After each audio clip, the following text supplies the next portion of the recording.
बिहार में number 1 trending कोनो star जाला तो खेसारी लाल यादव। काहे से कि भैया खेसारी लाल यादव के एगो राम जी पर गाना आइल बा, राम से राष्ट्र है। वाह खेसारी लाल यादव वाह। भैया तू राम जी पर 22 तारीख के उद्घाटन के शुभ अवसर पर ना गइल गाना, लेकिन एक दिन बीतला के बाद तू राम जी गइल गाना राम से राष्ट्र है, जौन गाना के लिखलन कृष्णा बेदर्ती, म्यूजिक दिलन आर शर्मा। अरे भैया ई दोनों जना के जोड़ी जब कंपोज या लिख देवल जानू भैया, गाना एकदम ब्लास्ट हो कहीं के बा, बहुत ब्लास्ट गाना बा भैया। भक्ति गाना हाथना सुंदर बन सकेला हम ना सोचल रही। खेसारी भैया के गाना एकदम ट्रेंडिंग में आ गई बा। हम वीडियो लेट बनावत नहीं, 2 दिन पहले ही गाना आइल बा, लेकिन हम गाना सुनो नी भैया का गाना गइले बड़ा खेसारी लाल यादव।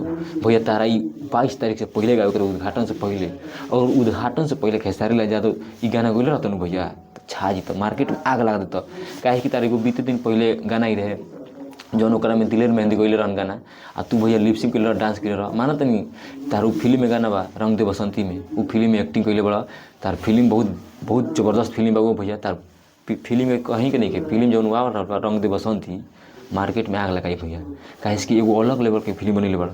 आ ई जौन गाना बा भैया राम से राष्ट्र है, दिल छू लेला खेसारी लाल यादव। इहो उम्मीद रहे हमारा ना, ये सब पूरा फैंस के तार इंतजार रहे, तोरा पूरा पब्लिक के तार पूरा भगवान के इंतजार रहे कि खेसारी लाल यादव के गाना आई अपन आवाज़ में तो सुनती जा बहुत अच्छा लगी।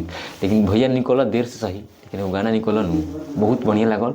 और चाहिए भैया माना राम जी के देख लो, भोजपुरी से लेके बॉलीवुड से लेके सारा कलाकार राम जी पर गाना गइल, एगो तू ही ना गइल भैया। काहे ना गइल?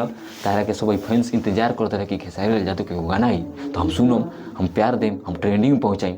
लेकिन ना भैया तो पब्लिक कुछ निराश भइलन, लेकिन गा दिल खेसारी लाल यादव तो मार्केट में आग लगी। और लगे मरते ट्रेंडिंग में आ गई बा, जाके देख लो। हम खुद देखने ट्रेंडिंग में राम से राष्ट्र गाना आइल जौन खेसारी लाल यादव के, जो लिखले बन कृष्णा बेदर्ती या म्यूजिक दिल बन आर शर्मा। जाके देख लो, अब प्यार दो खेसारी लाल यादव के नंबर 1 पे आवे के चाहिए, बुझाइल जा लो।